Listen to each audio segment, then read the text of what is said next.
Então, continuando com a matéria, agora a gente vai falar de outra aplicação de integral, que é a área lateral de um sólido de revolução.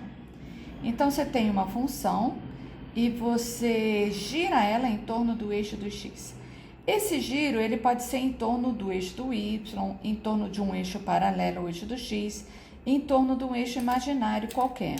Mas nós vamos limitar o nosso estudo ao giro em torno do eixo do x.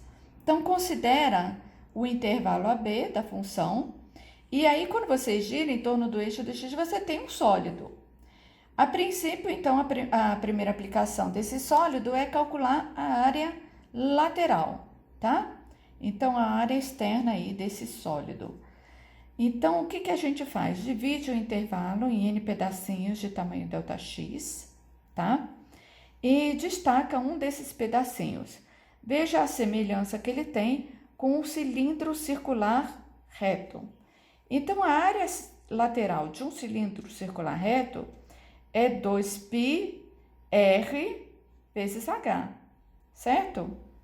Então, eu olho esse pedacinho de área lateral, então vai ser 2π, e no caso do r, vai ser o y em cada ponto, né? A função, e o h é o h externo, então é pedacinho de comprimento de arco. Então, divido tudo por ΔX, tá? Passo o limite quando ΔX vai para zero. Lembrando que quando você passa o limite e o ΔX está zero, está indo para zero no denominador, isso daqui é definição de derivada. Então, derivada da área lateral com relação a x, e aqui fica a derivada do comprimento de arco com relação a x.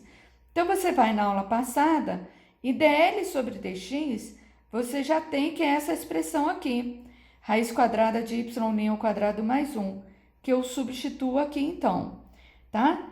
Aí eu integro dos dois lados e a área lateral vai ser então a 2π, eu ponho para fora da integral de a até b, de y, raiz quadrada de y' ao quadrado mais 1 dx.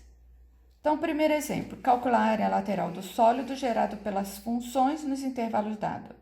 Primeira função, raiz quadrada de 2x menos 1 no intervalo 1, 4. Então, eu derivo, lembrando, né, cai o expoente, subtraindo o expoente, função composta, derivada de 2x menos 1 deu 2 aqui fora.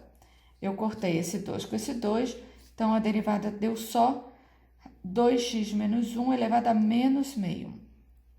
Então, elevando a derivada ao quadrado, né, eu passo ele para baixo, elevo ao quadrado, corta a raiz.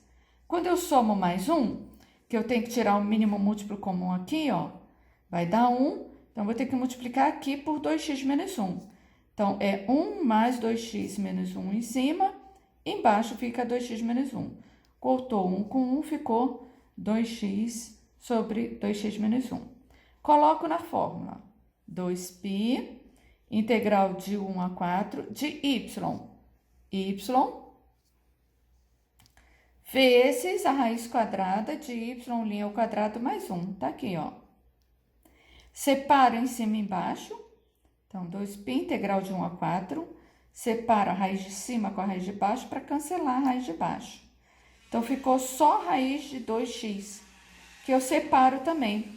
Raiz de 2, que eu ponho para fora, e raiz de x, que é x elevado a meio, certo? Integro x elevado a meio e substituo, tá? Que deu 28 raiz de 2 sobre 3π, unidade de área. Do exemplo, y é igual a 1/3 de x ao cubo em 1/2. Então, derivo, a derivada deu só x quadrado, elevo ao quadrado, e aqui não tem muita coisa para fazer, eu ponho direto na fórmula. Veja que aqui tem x² dentro da raiz e x ao cubo aqui de fora. Então, gente, substituição de variável. Chamo o que está dentro da raiz de t, derivo dx, e como é uma integral definida, eu mudo os limites de integração. Quando o x é 1, o t, que é 1 mais x² vai ser 1 mais 1/4. Quando x é 2, o t, que é 1 mais t à quarta, vai ficar 1 mais 2 à quarta, que dá 17. Então, esse 1/3 eu botei para fora, ficou 2/3, faltou o π aqui. Π, integral de 2 a 17, repito o x ao cubo, t elevado a meio, dt sobre 4/3, certo? Então, colocando o π aqui também.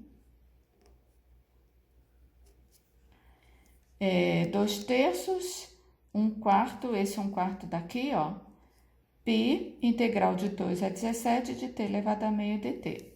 Opa, faltou o π aqui também. Então, 2π sobre 12, integral de t elevado a meio, t elevado a 3 meios, sobre 3 meios. E aí, eu substituo, certo? E o resultado é π sobre 9, 17 raiz de 17 menos 2 raiz de 2. Então, agora, eu vou deixar um tempo para vocês fazerem e mais tarde eu volto com essas respostas.